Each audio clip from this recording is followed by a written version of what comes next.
you could seriously see the Chinese economy come to a halt. And given the large percentage of global growth that China commands, does that actually threaten what you're just saying? Well, first of all, every American's heart has to go out to the victims of the coronavirus. So I don't want to talk about a victory lap over a very unfortunate, very malignant disease. But the fact is, it does give businesses yet another thing to consider when they go through their review of their supply chain. On top of all the other things, because you had SARS, you have the African swine virus there, now you have this. It's another risk factor that people need to take into account.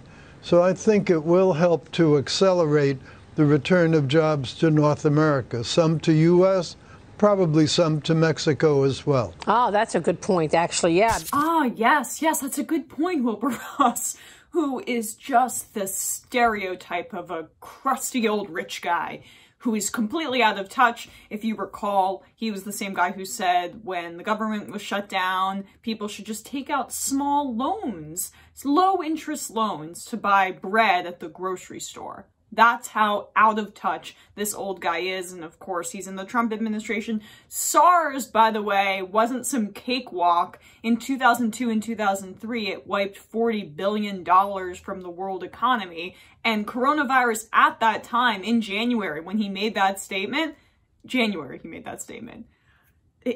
was already bigger than SARS. So the idea that it was in any way comparable is just, oh, when my Jersey accent comes out, it's funny to me.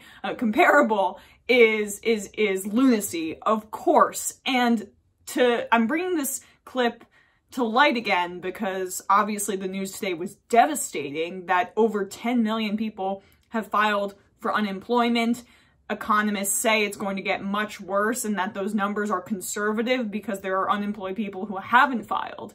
And here is what Bank of America economists have said they think is going to be the likely outcome for the foreseeable future for the United States economy due to the coronavirus pandemic. On Thursday, a team of economists led by Michelle Myers slashed the firm's U.S. economic forecasts, citing the coronavirus outbreak. The bank now expects U.S. gross domestic product to contract for 3 quarters with a cumulative decline of 10.4%.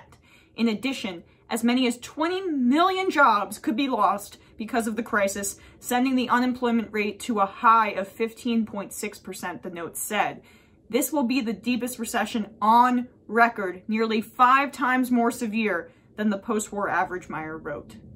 Thrilling that the United States Secretary of Commerce is so in touch with the economic consequences of pandemics like this. How wrong could he possibly have been? And that's part of the huge problem with the way Trump officials and greedy people like Wilbur Ross see the world. It's just seeing it, one, as the stock market. They don't really care about the underemployment figures. It's just how it affects their specific portfolio. But 2, they see everything as combative between, U.S. economy, China's economy. Like, it's all dominoes. It all affects one another. You really thought if you were going to close the United States borders that this was just going to be isolated, that you wouldn't have anything to worry about, that it would actually help us, because never mind the Chinese people that are dying. I know he gave some lame caveat about that. Never mind that. Well, North America and maybe Mexico, I mean, who cares about them? But maybe that will be a little bit successful. We'll have jobs, we'll have, our economy will boom, we'll fill the vacuum left by China. Yeah, disease doesn't really care about borders. It doesn't really care about what competing economic systems and arcane and archaic ideas about how economy should work that Wilbur Ross, the dinosaur, the skeleton, clearly still adheres to. No, it doesn't care about that. And because you were so arrogant, we are not adequately prepared and clearly have not been adequately prepared. And we are now the center of this coronavirus pandemic. So when months ago you thought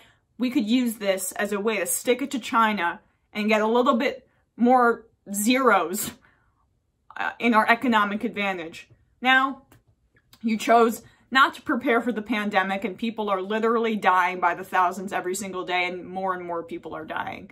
And that's what happens when you have a sociopathic way of looking at the world, like Wilbur Ross does.